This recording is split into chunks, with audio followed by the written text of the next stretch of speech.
Classical style. Again, d5, as we discussed before, is a bit of an inaccuracy.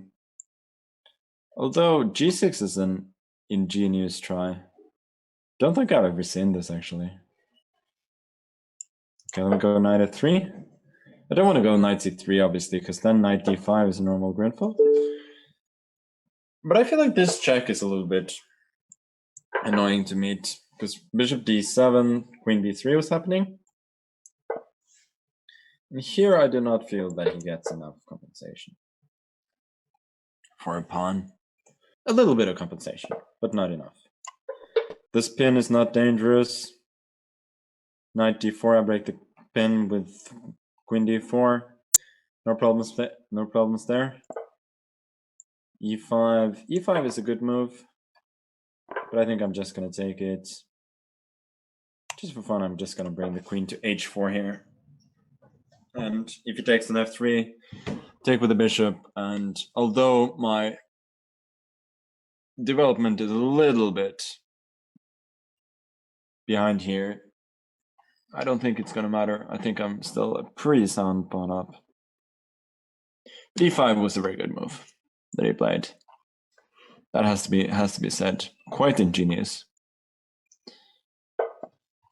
Knight c6. A logical try, keeping the pieces on the board when you're material down.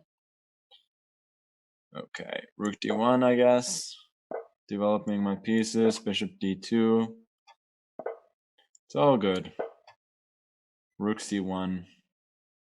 And thus, development was completed.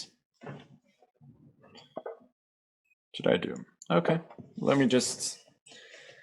Once development is completed, you can create some air for your king. Now we proceed to try and exchange some pieces, in this case, the rooks. And the bishops are usually quite well placed on e1 or e8 in these sort of structures. You just tuck them away, put the rooks in the center, and the bishop can be active on c3 or b4 later on. And for the moment, you just need them not to be in the way of your other pieces.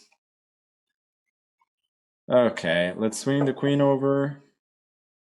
I wanted to go knight d4, but I was a little bit bothered by knight f5 there, exchanging that nice central knight. So now after queen a4, I want to go knight d4 next.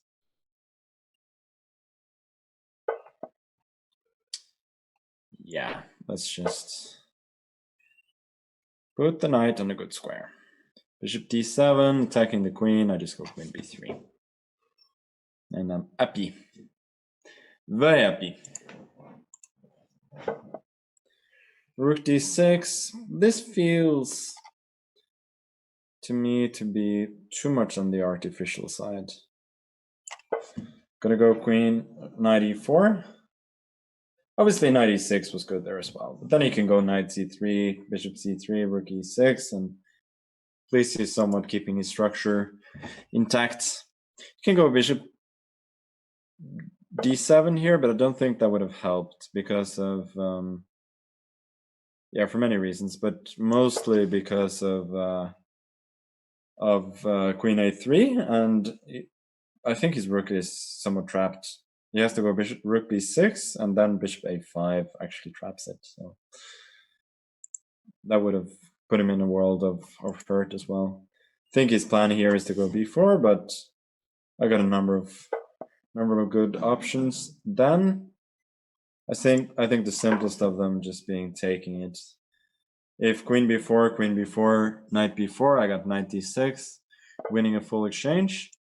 If knight b4, I would have had knight d6, queen d6, knight e6. He has to take with the queen, then I go queen b4.